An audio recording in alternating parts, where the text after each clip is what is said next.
Hey, what's up, folks? It's your boy Chandre, man. I was stopping in just to add another video.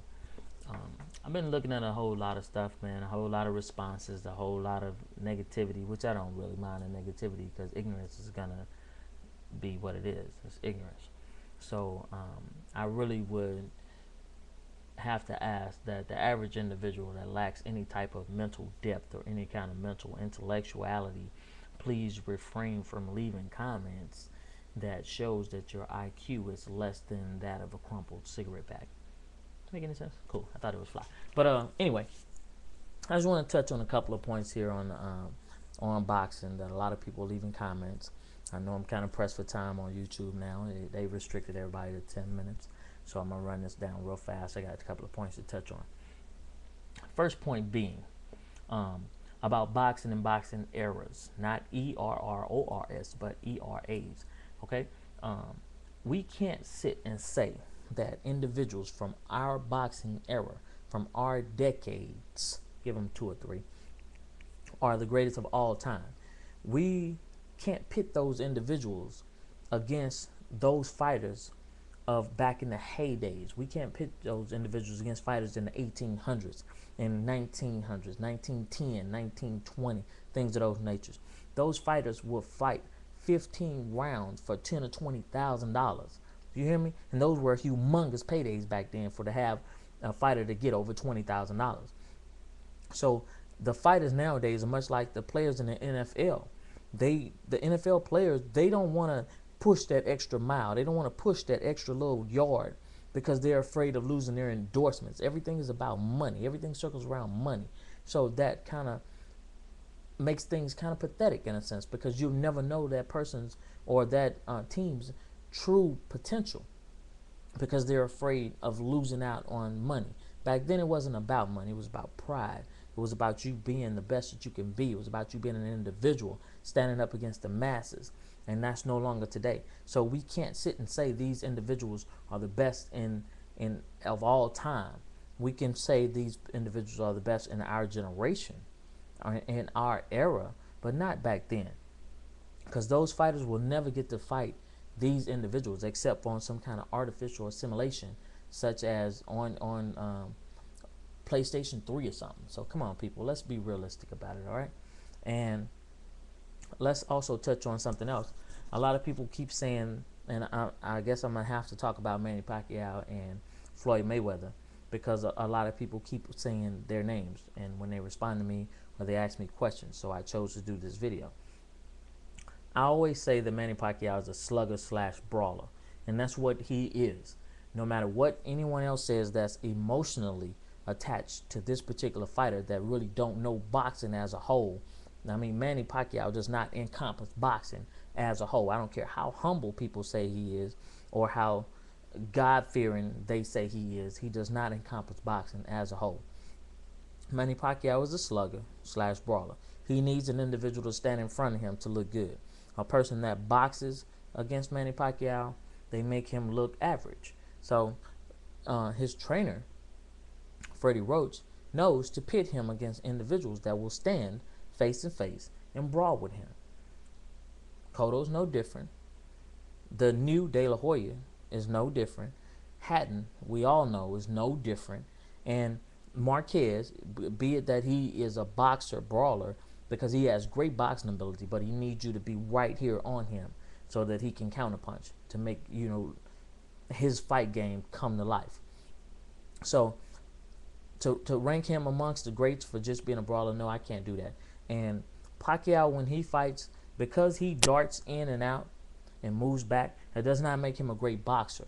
Because if Pacquiao gets hit or his game plan doesn't work, he can't back up, readjust, rethink, rework his game plan mentally at the spur of the moment and say, okay, I'm going to box this guy, I'm going to do this, I'm going to do that, I'm going to set this up, I'm going to work him like this, I'm going to exploit this weakness, and then I'm going to regroup and I'm going to do this. He can't do that.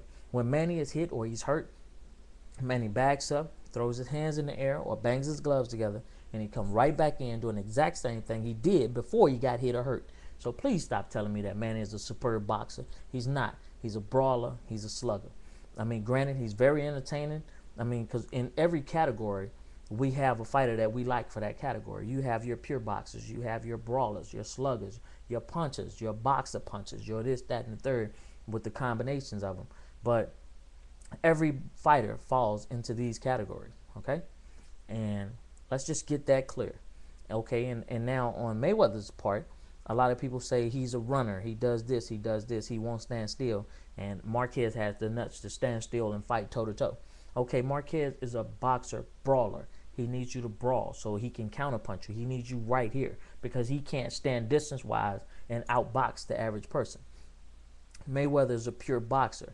It doesn't matter that Manny knocked out this person or stopped that person because, once again, a slugger and a brawler will get more knockouts or stoppages than a boxer. A boxer is okay with going a distance because the thing is that they will figure you out. May not the first round, the second round, the third round. They will figure you out and they will find a way to counteract whatever it is that you are doing. Granted, you have a boxer's chance, a slugger's chance at landing a punch and winning a fight. But all in all, the safest bet is on a boxer because he will actually analyze what's going on and he will figure a way to break you down.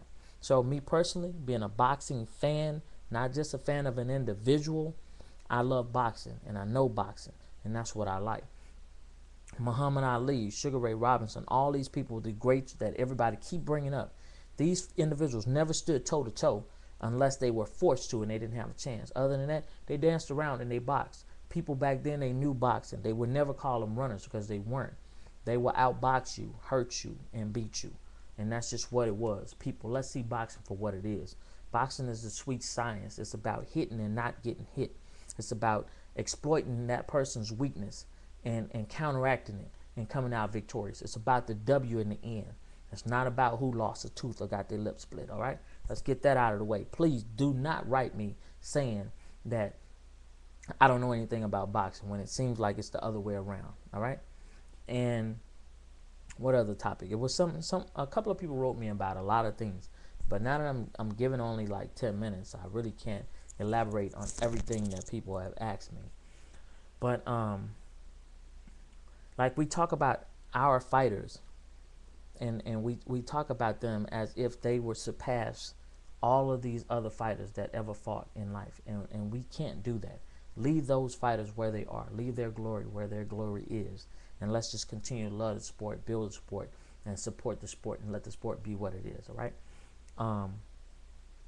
I've had a couple of people ask me about several different fighters. They asked me, as a matter of fact, now that I think about it, the only thing people really talk about is Floyd and Manny. So in this video, I'm not going to go in any more depth than I already have because of the fact that they are not the only two boxers out there. We have a great fight coming up with Shane Mosley and Andre Berto.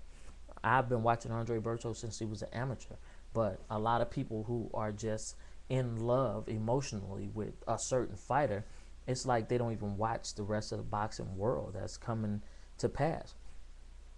Me personally, I'll go out on a limb and say that Andre Berto beats Shane Mosley.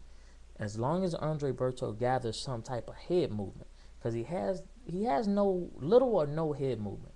If he moves his head, he is guaranteed, in my mindset and in my opinion and my prediction, to actually beat Shane Mosley.